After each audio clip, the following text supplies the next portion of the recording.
Democracy Now!, democracynow.org, The War and Peace Report. I'm Amy Goodman, broadcasting live from The Hague, from the World Forum at The Hague.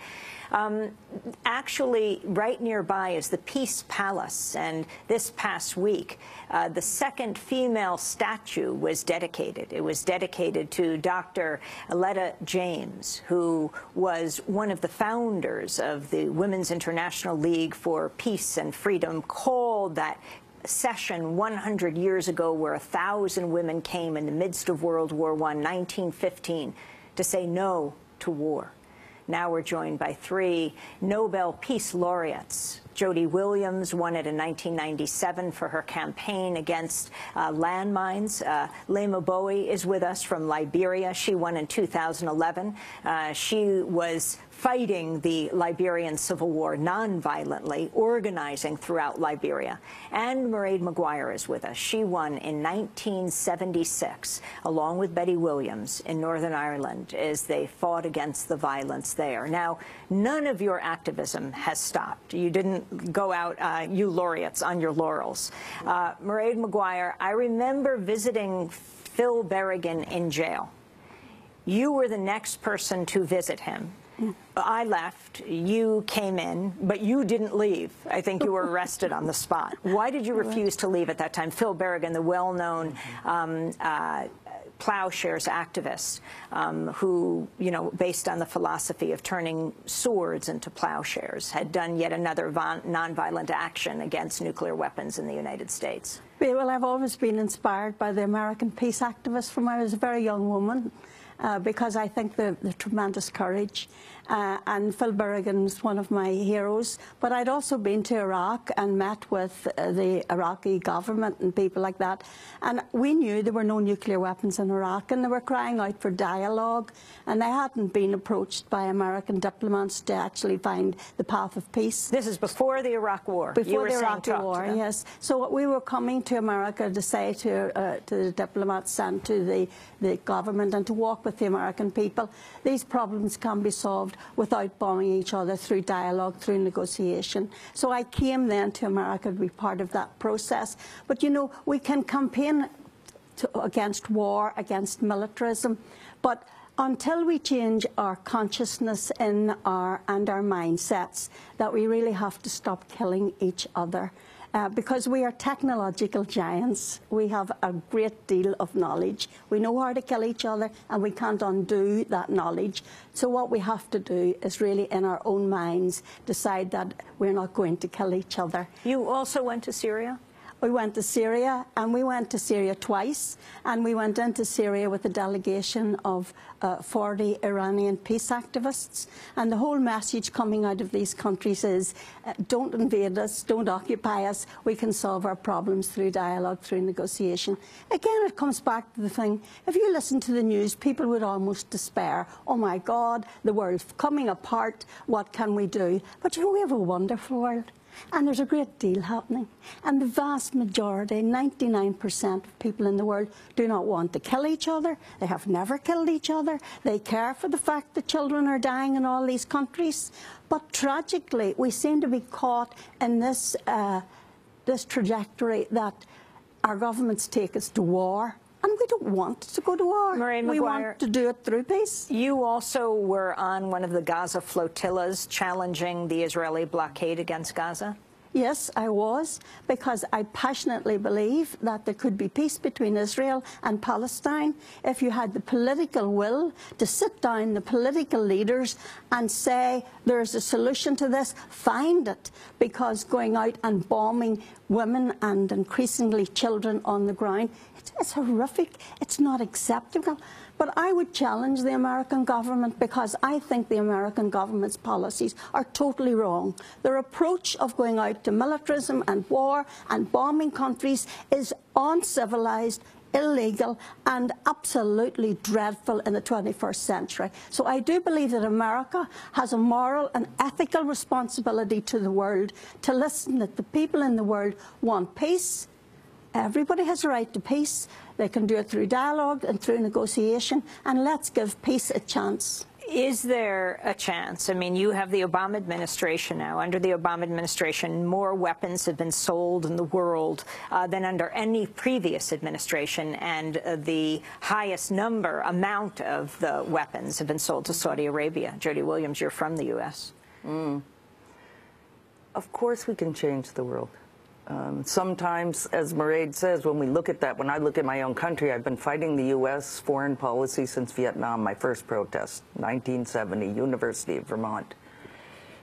But change is possible. And because I believe, like Mairead, the majority of people of the world are sick to death of this, and we are starting to stand up and say no. We're starting to challenge and not accept, you know, words out of one side of the face and the actions which are different. You know, I never thought, unfortunately, yet I didn't drink the Obama Kool-Aid. That man fired or authorized more drone strikes in the first 3 months of his administration than George W. Bush did in 8 years in office. We have to, as Americans, I agree with her, accept the responsibility that we have the most militaristic nation in the world and take responsibility to stop it. Lema Bowie of Liberia, you have also taken on the issue of Ebola. Talk about how you dealt with Ebola and what your government was doing. Well, the government was totally unresponsive to the needs of the people. I remember when we had the... This is your sister Nobel laureate, you know, President Johnson Sirleaf. I'm not even going to allow you to end. I get so sick and tired when people say you won the prize along with President Sirleaf. First thing first, President Sirleaf is a politician and activist. No one expected that we'll be having Sunday brunch together every day. We were bound to disagree on issues because that's what happens between politicians and activists. That's one. Two, I did not win the prize because I'm a wimp. I won the prize because I've always stood up and spoke truth to power. So if speaking truth to power will cause me to disagree with Jody in this civilized world, I believe that if we disagree, we should be able to come back together to agree on a more cordial line. Having said that, now, we only have a minute, so tell us this ingenious strategy in the communities. We decided, since our government was unresponsive, the death was going on, because we believe in community and the power of the people, my foundation decided to put money into the hands of community people to find their own strategy, find their own solution for the Ebola crisis. We did that through 115 local organizations, from prayer groups to soccer groups to youth group to women's group, and 26 local radio stations. Today, the UN has said this is an effective strategy, and I like to claim it as setting the trend. Can you tell us about the cinemas, the video clubs? One of the beautiful things that happens in community when people understand what they need to do, we gave this group of women some money to think through. They went on YouTube, got some of their young people, we had nothing to do with it, download some of the videos from past Ebola cases in East Africa or other parts of the world, and they made their own short documentary, went into their community, used the money that we had given them to hire a cinema, or we call it local video clubs. And once the hiring had been done, they asked the video clubs to show blockbuster movies. Blockbuster movies, like the biggest movie we have in our space and time. And told community people it was free to go and watch the movie.